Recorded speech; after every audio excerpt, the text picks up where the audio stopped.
So pretty much what this project is, it's called the 20 Time Project. And the whole basis around a 20 Time Project is it's a humanitarian-based project focusing on making a difference in the community, giving back. We had the motto throughout this entire project of what cause is worth fighting for, and that can go just a number of different ways for so many people. Like, for instance, the Big Brothers Big Sisters, making an impact on them. It would be like raising awareness, doing something with the arts, like making people aware of just how beautiful something can be, or raising money, collecting things for organizations. It was a project where everyone donates 20% of their time to a certain cause, so pretty much every Friday we would work on it. What's going on here today is just like a kind of like a convention of everybody's different ideas, all their different projects. She sent out emails to tons of people, parents, teachers, everyone, to come watch us present our projects and see what we have. One thing that really impressed me as soon as I walked into Paradigm is the energy that was in the room, that students were dialoguing with each other, that they were members of the community, there were family members that were here, that there were other students. I sort of thought they were going to be a little more pensive and cautious and a little more nervous, but they weren't whatsoever, and that was really exciting. I hear among general society commenting of this generation doesn't know how to talk to people or struggles with interpersonal communication. I didn't see that at all. That was my nicest takeaway, that each student had a very clear story they wanted to share, and they communicated that very effectively and with a little passion. And I was touched by that, and it was a delightful morning for me to spend. I chose arts appreciation and giving back to the school. So I don't know if you can see back there, but I painted a mural. I wanted to give back to the school because, 4 years of education, you got to give back something. And it was just a great opportunity because I never worked that big before. I've never done a mural. At first, I had no clue what I was going to paint. I didn't know if I could even paint the walls at all. I had to talk to the principal and a few teachers on where to paint it. And since the project was for my English class, we ended up doing it in the English hallway. And then that kind of leaned into like doing literature, figures, and icons. I got a great deal of satisfaction knowing that I could make a difference. Pretty much what my project turned into was just raising awareness for the project.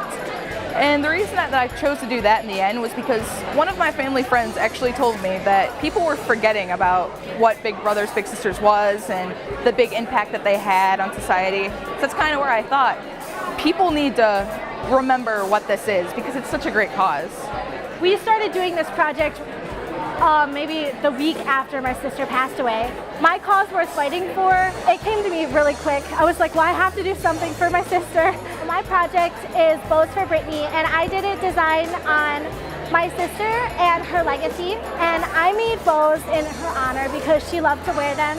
I used 100% donated materials to make some of these hair bows, and I'm going to be selling them in the school cafeteria to raise money for the Rainbow's Babies Children's Hospital. My project was helping elderly and disabled people, mainly shoveling driveways because it was during the winter season. But my main inspiration was my grandma. Since I help her in the summer, fall, all seasons, I did come in contact with one person, and I talked to them after I was done. They actually pulled in right when I was done, so it was perfect timing. And he was really touched by what I was doing. I told him all about my project, what all of our seniors were doing. He told me he struggles every year finding people to shovel driveways. He's really touched that I was doing it for free, but I told him it wasn't just because of the project. I'm not doing this just because of the project. And he was really touched by that, and I offered to actually do it next year for him for free every time I could when I was home from college. Because it's just really hard seeing elderly people struggle because I know I'm capable of doing what they're not capable of doing. So I try my best to help everyone I can with what I'm able to do. It was very powerful to see all of that youthful energy being directed in so many meaningful ways. And one of my favorites was the student who did the water testing project, looking at the lagoons and the lake and our water quality. Those raised some very powerful questions, and she also interacted with some of the local officials who are responsible for our clean water. So that one definitely caught my eye. I think the whole reason that she had us do this project was because doing this project gives us skills that would help us later in life. It helps us communicate with people in the real world and build those skills up. It really like kind of gives you the confidence to speak with people, like meetings, emails, all stuff like that. I hope I inspire other students to like go the extra step I did and get permission and actually try to get art on the wall. Art really like engages people, and I don't know, I think it puts them in a better mood. The biggest thing I learned about myself was that I'm stronger than I think I am, because with how hard as this was to do and to just keep going, I definitely learned that I have a lot of the same qualities my sister fought for in her life. I was touched by their generosity, their sense of philanthropy, and caring for other people. Sometimes it was a cause that was close to their hearts or based on their particular life experience.